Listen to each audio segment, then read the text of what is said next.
સુરત તેમજ ગુજરાતના અલગ અલગ શહેરોમાં ફોર વ્હીલર કારના કાચને ગિલોલ વડે તોડી તેમજ મોપેડની ડિક્કી તોડીને ચોરી કરતો નેલ્લોર ગેંગનો મુખ્ય આરોપી ઝડપ્યો। આંતરરાજ્ય આંધ્રપ્રદેશની નેલ્લોર ગેંગના 63 ગુનામાં વોન્ટેડ મુખ્ય સાગરીતને સુરત ક્રાઇમ બ્રાન્ચની ટીમે નેલ્લોર ખાતેથી ઝડપ્યો। હાલ આરોપી વિરુદ્ધ કાયદેસરની કાર્યવાહી હાથ ધરી છે।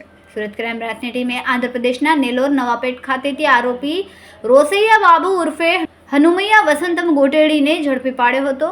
વધુમાં સુરત શહેરમાં ક્રાઇમ બ્રાન્ચ દ્વારા નેલ્લોર ગેંગના તેના અગાઉ પકડાયેલા 6 સાગરીતોને ફોર વ્હીલર કાચના કાચ તોડીને તેમજ મોપેડની ડિક્કી તોડીને રોકડા રૂપિયા તેમજ લેપટોપ બેગની ચોરીના રોકડા રૂપિયા 3.30 લાખ તેમજ 3 બાઇક 2 ગિલોલ પેચુ તેમજ 7 મોબાઈલ ફોન સાથે ઝડપી પાડવામાં આવ્યા। જેમાં હાલમાં ઝડપાયેલો મુખ્ય આરોપી રોસૈયા બાબુ ઉર્ફે હનુમૈયા વસંતમ ગોટેડી 63 ગુનામાં વોન્ટેડ હતો। સુરત શહેરમાં છેલ્લા ઘણા ટાઈમથી નાસ્તા ફરતા આરોપીઓ પકડવાની ઝુંબેશ ચાલે છે।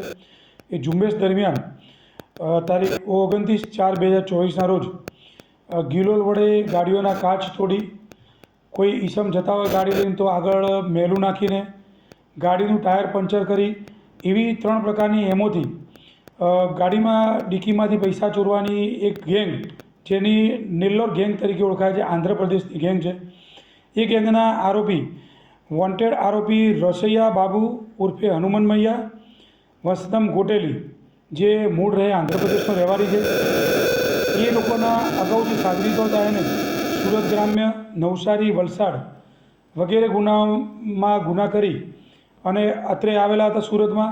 એમને જે તે વખતે ક્રાઇમ બ્રાન્ચે પકડેલા હતા। એની પૂછપરછ દરમિયાન આ જે રસૈયા બાબુ આરોપી છે એની બાતમી મળેલી, એ બાતમીના આધારે ગતરોજ આંધ્રપ્રદેશના નેલ્લોર ગામેથી શહેરમાંથી આ આરોપીને પકડી પાડ્યો છે।